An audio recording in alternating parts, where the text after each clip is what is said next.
বাবার বাড়িতে আসতে প্রায় 1 মাস হয়ে গেছে। আর আজকে সকাল সকাল ঘুম থেকে উঠে গেছি। আগে তো মুগ্ধ সারা রাত জেগে থাকতো, সারাদিন ঘুমাইতো, কিন্তু বাড়িতে আসার পর থেকে মুগ্ধর ঘুমের রুটিন কেন জানি চেঞ্জ হয়েছে। এখন ছেলেটা সারা রাত ঘুমায় আর সকাল সকাল ঘুম থেকে উঠে যায়। বলতে গেলে গত এই 1টা মাস আমি শান্তিতে ঘুমাচ্ছি। গ্রাম বাংলার মানুষরা কিন্তু একদম ভোরেই উঠে যায় ঘুম থেকে। আমার ভাই গরুকে পানি খাওয়াচ্ছে, আমরা সবাই মিলে সেটা দেখতেছিলাম আর গল্প করতেছিলাম। আমরা 5 ভাই বোনই এখানে ছিলাম, সাথে আমার মাও বসে গল্প করতেছিল আমাদের সঙ্গে, বেশ ভালোই লাগতেছিল। আর এদিকে দেখেন আমার মেজো ভাই আমার ছেলেটাকে কোলে নিচের জন্য আমার ভাইপুত কান্না শুরু করে দিছে। মানে এখানে ঘটনা হচ্ছে ওর আব্বু কেন আরেকটা বাবুকে কোলে নিবে এটাও সহ্য হচ্ছে না, শেষমেশ জোর করে ওর আব্বুর কোলে উঠেই ছাড়লো। আমার ছেলেটা ওর মামাদের সঙ্গে ভালোই ভাব জমাইছে, মামাদের দেখলে একদম হাত উঁচু করে দেয় কোলে ওঠার জন্য। আমার অবু ছেলেটা একটু ওর মামাতো ভাইয়ের হাত ধরলোর জন্য আয়ান বাবু আবার ওকে মারতেছিল। মানে কি একটা অবস্থা, এক পাশে নিজের ছেলে আর এক পাশে ভাগ্নিকে কোলে নিয়ে আমার ভাইয়ের তো হিমশিম অবস্থা। আর এদিকে সকাল সকাল আমার মেজো ভাই বাজার থেকে একদম টাটকা বাটা মাছ আর পাঙ্গাস মাছ নিয়ে আসছে। মা আর ভাবি সেগুলাকে পরিষ্কার করতেছে। এখান থেকে পাঙ্গাস মাছ কিছুটা রান্না করবে আর বাকিটা ফ্রিজে রেখে দিবে। এখন সময় হচ্ছে দুপুর 12টা। আমার মা দেখি বড়ই পাততেছে। আমাদের বড়ই গাছটা অনেক ছোট, মানে বেশি বড় সড়ো গাছ না, তবে গাছ ছোট হলেও বড়ই ভালোই ধরছে, ধরার মতো। বড়ইগুলা খেতেও হেভি মিষ্টি, কিন্তু প্রবলেম একটা আছে, আর সেটা হলো পুকুরের উপর বড়ই গাছটা হওয়ার কারণে বড়ই সব পানিতে পড়ে যায়। পাখি এসে বসলেও একদম ঝুরঝুর করে সব পানিতেই পড়ে। আমার মা বড়ই কুড়াচ্ছিল, আমরা মা ছেলেরা মিলে সেটা দেখতেছিলাম দাঁড়ায় দাঁড়ায়। আর এদিকে আমি বড়ইয়ের আচার বানাইতে বসে গেছি। আমার মা এবার সব বড়ই রোদে দিয়ে শুকাইছে।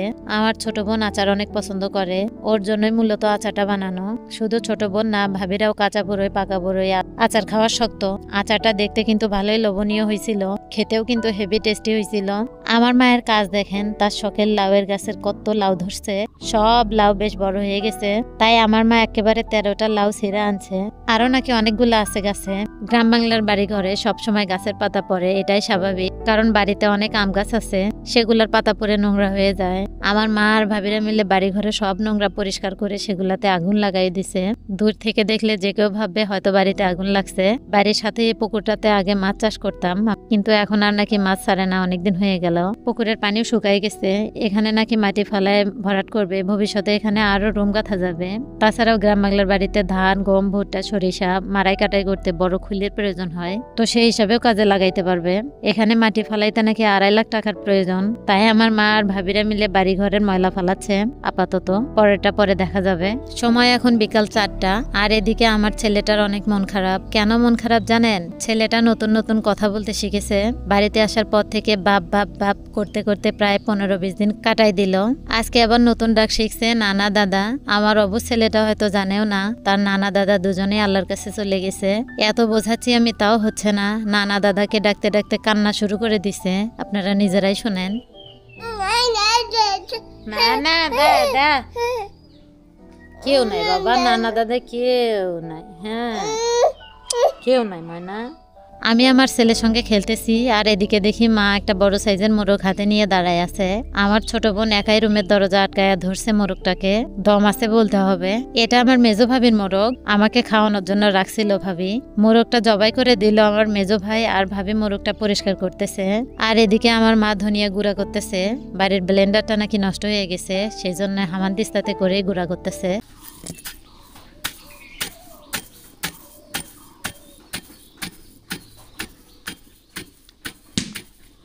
মোরগটা কিন্তু বেশ বড়ই ছিল, অনেকগুলো মাংস হয়েছে।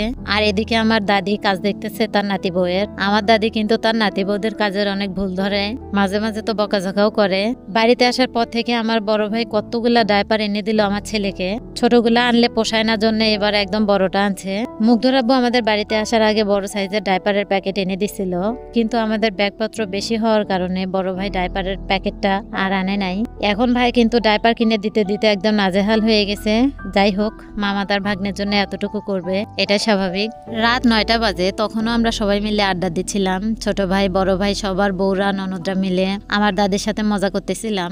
আমার দাদিও কিন্তু কোনো অংশে কম না, ওই রকম 10টা নাতি বউকে ভেজে খাইতে পারবে আমার দাদি। আমরা যেরকম মজা করতেছিলাম আমার দাদিও সেই রকম কথা বলতেছিল আমাদেরকে। এটা নিয়ে সবাই আমরা অনেক হাসাহাসি করতেছিলাম। আমার ছেলেটার কি যে ব্যাপার আমি বুঝি না, আমার দাদিকে দেখলেই হয়েছে জোর করেই কোলে উঠবে। মুগ্ধ আবার একটু ভারী, আমার দাদি কোলেই নিতে পারে না, কিন্তু আমার ছেলেও ছাড়বে না ওর বড় মাকে। আমার দাদি খালি বলবে এটা আমার বড় ছেলে মজিদ মিয়া। দাদির বড় ছেলে মানে কিন্তু আমার আব্বুর কথাই বলতেছে। তো যাই হোক, সব কথা শেষ কথা, আল্লাহ আমার সন্তানকে নেক হায়াত দান করিও, এতটুকুই চাও আল্লাহর কাছে। গল্পের ফাঁকে ফাঁকে চা খাওয়ার আড্ডাও দিচ্ছিল সবাই মিলে। তো যাই হোক, বাপের বাড়িতে বহু বছর পর আসলেও এবারে সময়গুলো অনেক ভালো কাটতেছে। সো গাইস, আজকের মতো ভিডিওটি এ পর্যন্তই। সবাই ভালো থাকবেন, সুস্থ থাকবেন, আর আমার চ্যানেলটিকে সাবস্ক্রাইব করে আমার পাশেই থাকবেন। আল্লাহ হাফেজ।